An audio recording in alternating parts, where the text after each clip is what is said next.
A sudden screech of tires echoed through the silence. A black SUV skidded to a stop near them, its headlights piercing the darkness. Kunle grabbed Mary's arm. Mary, I think we need to go now. From the SUV, three men in black spilled out, one of them wielding a machete. They are here, one of them said angrily, pointing at the trio. Run, Mary shouted. But how had a perfect day turned into a hot chase? It all began at the busy market around noon, as Mary adjusted her gold cross pendant and scanned the market. Multiple cases of typhoid fever had been reported in her neighborhood, and whispers about contaminated water were everywhere. Her companion Kunle walked beside her, his orange sneakers squeaking on the pavement. Mary, are you sure about this? Bottled water? How bad can it really be? Mary's brown eyes narrowed. Kunle, the worst scams wear the most trusted masks. If there is a problem with the water, we will find it. Kunle shrugged. I get that typhoid can be serious, but how can bottled water cause it? Mary sighed, her tone grave. Typhoid isn't even the only risk, Kunle. Drinking contaminated water can cause diarrhea, hepatitis A, dysentery, sicknesses that kill people, especially children. Even cholera can start with just a sip of bad water. You think it's harmless, but it's a silent killer. Kunle frowned, the humor fading from his face. Okay, now I'm taking this seriously. Where do we start? Mary's investigation began at a small kiosk where rows of bottled water were stacked. She approached the vendor, an elderly man with a wild smile. Papa Ade, good afternoon. I need information about the suppliers of your water, she said politely. Immediately, Papa Ade stopped smiling. Ah, Mary, I just sell what I am given. The water comes from a warehouse downtown. They are a reputable company, or so they claim. Kule leaned closer, inspecting one of the bottles. This label looks off, he muttered, holding up a bottle with a faded logo. Why does it look like someone printed this in their backyard? Mary snatched the bottle and examined it. The seal looked loose, and the label was indeed suspicious. We need to check this warehouse, she said, her tone decisive. Kunle groaned. Do I look like Sherlock Holmes? I just wanted suya and vibes today. Mary shook her head. Kunle, even Sherlock needed Watson. Let's go.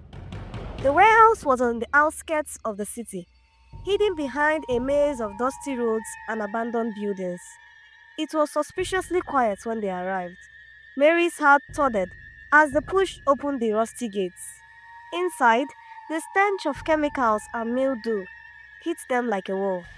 Rows of water bottles were stacked high, but the source was unmistakable, a murky tank in the corner, where workers hastily filled the bottles. The water was brown, swirling with visible particles. Kule gagged. Is this where they are getting the water? Are they trying to kill people? Mary's face darkened as she stared at the tank. This water is loaded with bacteria and viruses.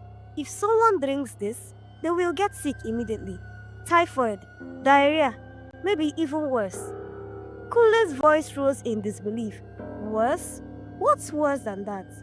Mary sighed and replied, kidney infections, long-term stomach damage, even dehydration from constant diarrhea can kill. Her voice was trembling with anger. These people are playing with lives. She took out her phone and began recording. This isn't even negligence, Kunle. This is criminal. We have to expose this. One of the workers spotted them and shouted, Hey! Who are you and what are you doing here? Mary and Kunle bolted, narrowly avoiding the man by an inch. They ran through narrow paths until they were sure they weren't being followed. Back home, Mary uploaded the video to social media, tagging local health organizations and government agencies. The response was immediate and explosive. Hashtag fake water trended within hours, and people from across the state began sharing similar stories of fake bottled water making them sick. But the real shock came when a woman named Ada messaged Mary directly. I know the people behind this scam, the message read. Meet me at the bridge by 8 p.m. Kunle was skeptical. This sounds like a setup, Mary. What if she's working for the scammers? Mary adjusted her braids, her eyes determined. If you don't enter the lion's den, you can't take it, Smith. We are going. Mary and Kunle were tense as they waited under the dimly lit bridge. Ada appeared out of the shadows, holding a folder tightly. Her scarf hid part of her face, and she looked very scared. Mary, she whispered, her voice trembling. I don't have much time. I used to work at the warehouse. They pay people to fill old bottles with untreated water. It's all about profit. But the real mastermind is Major. He owns the operation. Mary's stomach dropped. Major was a well-known businessman in the States, celebrated for his charity work. Major, Kule shouted, the man who donates textbooks to schools? This is like finding out Santa runs a scam. Major's men are everywhere, Ada continued. These documents have records of payments to inspectors and suppliers. This will expose everyone involved. Kule took the folder from Ada, flipping through the papers. This is big. This could take down the whole operation. You have to be careful. They don't play fair, Ada added. Before Mary could respond, a sudden screech of tires echoed through the silence. A black SUV skidded to a stop near them, its headlights piercing the darkness. Kunle grabbed Mary's arm. Mary, I think we need to go now. From the SUV, 3 men in black spilled out, one of them wielding a machete. They are here, one of them said angrily, pointing at the trio. Run, Ada shouted. They sprinted down the bridge, their footsteps echoing on the concrete. The men pursued them relentlessly, their shouts growing louder. Kunle, still clutching the folder, glanced over his shoulder. They are gaining on us. Mary's mind raced. Ahead, the bridge split into 2 parts, one leading to a stairwell, and the other further into the darkness. Take the stairs, she shouted. As they descended, Ada stumbled, her scarf slipping off. Mary quickly helped her to her feet. We are not leaving you behind, she said firmly. The men were closing in, their heavy boots pounding against the stairs. Kunle spotted a stack of broken concrete blocks near the bottom. Mary, keep going, he yelled, grabbing a block and hurling it up the stairs. The block hit one of the pursuers, causing him to stumble and curse. The momentary delay gave them enough time to reach the bottom. At the base of the stairs, they found themselves in a dark alley. Ada pointed towards a gap in a fence. Through there, she panted. They squeezed through, just as the men reached the alley. One of them swung the machete, narrowly missing Kunle. Mary grabbed a loose plank and swung it back, hitting the man's arm. He cried out in pain. Keep moving, Mary shouted. On the other side of the fence, they found a busy street. The chaos of passing cars and pedestrians was their cover.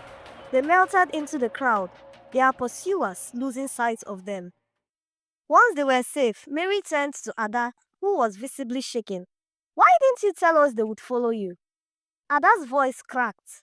I didn't know. I thought I was careful, but they must have seen me leave. Kunle handed the folder to Mary. Whatever is in here, it's worth risking their lives for. We need to act fast before they regroup. Mary nodded. Ada, you have done enough. Find somewhere safe. Kunle and I will make sure this evidence gets to the authorities. As Ada disappeared into the night, Mary and Kunle knew the battle wasn't over. The documents in their hands could take down the operation, but it also painted a target on their backs. This isn't just a fight for clean water anymore, Mary said, her voice low. It is a fight for survival, but we are not stopping now. Kunle sighed, managing a weak smile. Mary, if we live through this, remind me to write a book about it. I will call it How Not to Die While Saving the World. Despite her fear, Mary smiled. With the folder in hand, they headed into the night. ready for the next step in their mission to bring justice to the community. Armed with the evidence, Mary and Kunle contacted investigative journalists and the authorities. The scandal broke the next day, with news outlets exposing Major's investment in the fake water racket. The community erupted in anger, demanding justice. Mary stood at the center of the rally, addressing the crowd. Water is life, and anyone who poisons it is stealing that life from us. This isn't just about Major. It's about ensuring that no one ever risks the health of others because of greed. Kunle, ever the showman, added humor to the rally. And remember, folks, if the label looks like it was designed on Microsoft Word, just walk away. The crowd roared with laughter, but the message was clear. Major was arrested, and the fake water operation was dismantled. Local authorities began stricter inspections of bottled water production, and Mary worked with NGOs to provide clean water to affected neighborhoods. As she sat on her porch that evening, Kunle handed her a bottle of water with a legitimate label. To the bottled water detective, he said with a smile. Mary laughed. Kunle, the one who fetches water from the stream, doesn't stop until their pot is full. We've started something big, and we won't stop until everyone has clean water.